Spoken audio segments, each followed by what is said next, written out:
know, so in the beginning I had no money. I had no car. I'd borrow my parents' car, broke. Damn. You know, just trying to figure it out. You hustle and you get creative. Any secret hack you've learned throughout your whole career? That one secret hack. That's the nice thing is it's not really a secret. It seems like there's a lot of secrets out there. You look at a lot of very rich people, how they did it, and like, man, you wish you knew what they knew. The secret is. So today we got a very interesting video. We're going to be interviewing a wealthy, rich serial entrepreneur. Has multiple businesses. We're going to see what we can learn from him. Any secret tips to success. Yeah, let's just get to the video. This guy makes over $5 million a year. We're going to pick his brain out about any secret tips.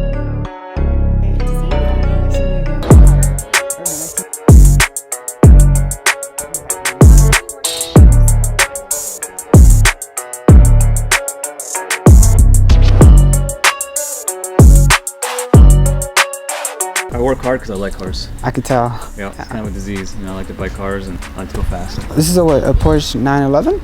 It's a 992, 911 GT3. It was about 220. Horsepower is 500. Believe it or not, 0-60s is the same on this one. What is this? A R3? This is a RS3. Wow. So it's Audi. Not as expensive as the Porsche, but still fun. Oh, I bet. Wife's car.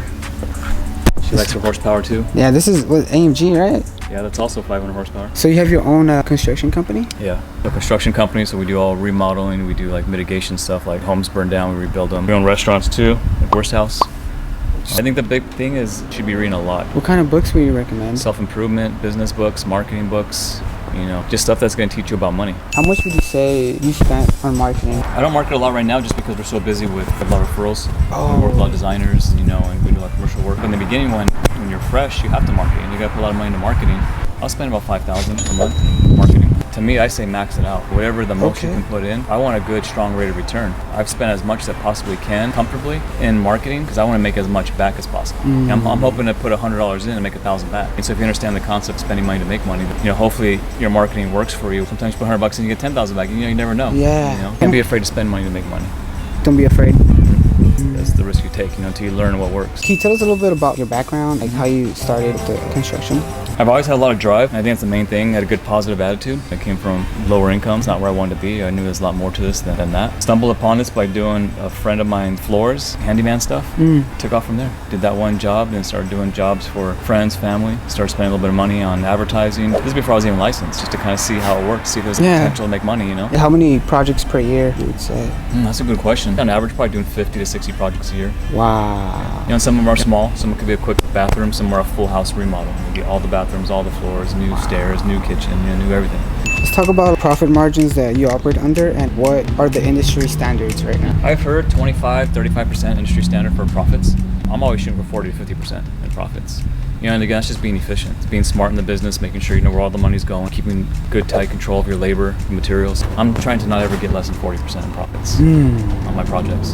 What is like your monthly overhead in your business right now and like expenses? Right now in construction, we're doing about $2 million a year. When I say we're about half in expenses, we're typically about 50% in labor and materials. The money that we make, I'm always putting into new projects or new investments. I like to invest in crypto or stocks, stuff like that as well. Okay. I don't just take that money and buy cars. I like cars, but I'll put that money in other places as well. I'm always doing my homework, always out there seeing what's out new and where I can put money and hopefully make money, you know? Yeah, definitely. The main thing is making your money work for you. Because you've only got so much time. Yeah. You only got so many hours that you can trade for money. Yeah. You know, but once you start building up your income, then you can start putting those money into projects, into investments, into stocks, into crypto, whatever you want to put it. You know, do your homework, do your research. Your money eventually should be working for you. If someone has today, like let's say $10,000, where should they invest their money in? $10,000, if it were me, learn a trade. Learn to be an electrician, painter, you know, plumber, because those are great businesses. Whether we're in a recession or not, they still need you. You know what I mean? Especially like a plumber, there's always going to be problems with homes. And whether they have money or not, they still have to get a plumber to come in and do work. Forms of advertising when you first started, what was the most successful? When I first started, I was broke. I didn't have any money. I was on Craigslist. I got jobs from Craigslist.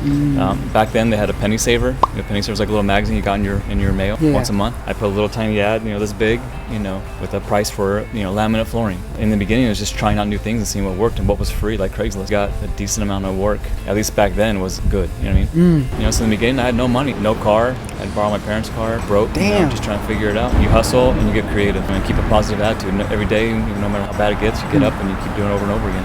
How many hours were you investing back then into a business than you are now? Back then, I would say 60 hours a week. Now I probably work, well, I'm always working, but I'm home a lot more because I have foremen, I have managers, I have people in charge that run the show. So right now, 20, 30 hours. I'm kind of working throughout the day, but I get to be home with my family. I could be at Disneyland shooting texts, shooting emails. Having your business, once it gets to a certain point, does create freedom, but you're kind of always working. It's more of working smart than it is working hard at that time. What are important must-have skills in getting going successfully? Must-have skills, it just depends on where you're at. It depends on what you're looking at. If you want to be a crypto investor, I'd follow all the big players in crypto and learn everything about it. No matter what, I knew I was going to make it. No matter how hard it is or how broke I may be, or maybe I'm not going to eat today, I don't know. Being an entrepreneur is not easy because, especially in the beginning, nobody can tell you yes or no you're doing the right thing. I mean, you just have to believe you're doing the right thing and keep educating yourself and keep trying new things, being creative again, having a positive attitude that you're going to make it no matter what. And who knows how long it's going to take. Nobody can tell you. You got to think about, what do I need to do to get more sales? Sales, because that's how you get paid. At the end of the day, you're not getting paid from anything else except making sales. For one, you want to get good at sales. Two, figure out how to get those sales. Talk about building a strong team, and what have you learned? Building a strong team is key, and it takes time. I got great players in my team now, good managers, good foremen, good employees in my restaurants, in my construction business. Eventually you'll figure it out. You'll interview people and kind of get a good idea quickly, but that takes time as well. Getting good people, it just takes time. When you're hiring, what are you looking to?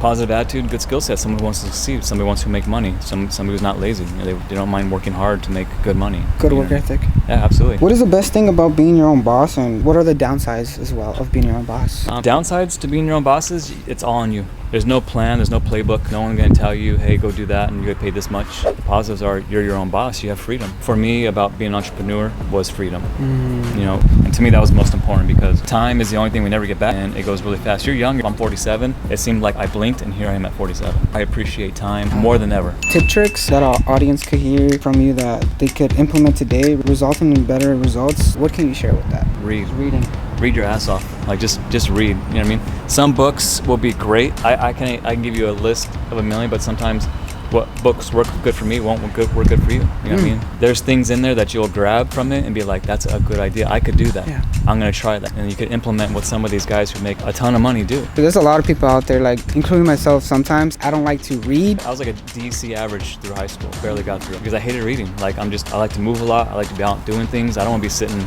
reading. You know what I mean? That's boring. I went to a real estate class. The guy there recommended Rich Dad Poor Dad. It's a book. Have you heard of it? Yeah. That's like the third time I heard it. Rich Dad, Poor Dad is a great book to start with. It talks about money, talks about time management, talks about how you should look at money. You got a Rich Dad, you got a Poor Dad. One believes in just saving, and one believes in just making more. They're both good. Again, profits are better than wages. I read that, and I was hungry to be successful. I was hungry to make more money. So therefore, my hunger to make more money and have more for myself was overpowering the dislike to read. You see what I mean? So when I started reading it, I'm getting ideas like, wow, this is really cool. Like I never understood this. I didn't know how business worked. I didn't know money could work for you, making more money. Throughout, like you saying, throughout the journey of reading, you never knew you liked it until you actually did it. I didn't like it. I didn't like it until the knowledge I was learning about started to excite me. Wow. Like the specific mistakes that you feel like you've made, you could have done differently, like what you know now? My biggest mistake and maybe my biggest downfall is maybe time management. I wasted a lot of time not being efficient with my time, procrastinating a lot. There's a lot of things that you could definitely do. If you think about how much time you have in a day, and at the end of the day you looked back at all the minutes you had for that day and think about, what did I do for every minute, every hour today? Was I effective? Was my time management the most it could have been today? Yeah, just misuse of time is probably my biggest downfall. Gabriel, can you tell us any secret hack you've learned throughout your whole career? Anything like that, one secret hack? That's the nice thing, is it's not really a secret. It seems like there's a lot of secrets out there. You look at a lot of very rich people, how they did it, and like, man, you wish you knew what they knew. Yeah. That's the crazy thing, is the secret is just read. It's amazing. I'm telling you, it's so amazing. Like, it's amazing that I never knew there was so much information out there just for the taking. You want to learn anything you want to learn. You want to learn about making aprons. You want to learn about being a general contractor. You want to learn about building a warehouse or anything. Pick up a book. It's so simple. You know it's that simple, just pick up a book. Yeah. Don't look at how much you can get done in 6 months or a year. You should look at how much you can get done in 5 years. People underestimate how long it takes to build a business, how long it takes to be successful. People want to be millionaires like this time next year. But that's probably not fathomable. I can tell you to build my business to where I was really strong and really doing well was about 10 years if I was better at time management. You get people who are hyper-focused at building their business, and you got those who kind of build, like to play a lot, you know, and just kind of get back to it. So it just I feel like I'm kind of like that in a way sometimes. I feel That's like how I was. try to tell myself like I don't want to get too comfortable, because you know sometimes you could do really good one month and then you'd be like, all right, they're kind of good, let me like relax for a little bit. A lot of people too will do really well in a month. They're like, oh man, I made like 10 grand this month. They kind of slack off the next month because they got a little bit of money in the bank. Don't fall into that pitfall of, oh, I made some money, I'm gonna chill this month. Because then all of a sudden you're broke and now you got to ramp back up and get those jobs again. You should always be selling, always ramping up. If you did 100,000 this year, I want to double that, I want to triple that. I want to do 500,000. Keep growing that business. Never get too relaxed because you made a little bit of money. And a lot of people do that. You want to constantly be selling. Never get too comfortable with the money. That pretty much concludes the interview I had. Thank you very much for all that knowledge you just gave us. Hopefully somebody takes something. I appreciate that. Absolutely, man. For sure.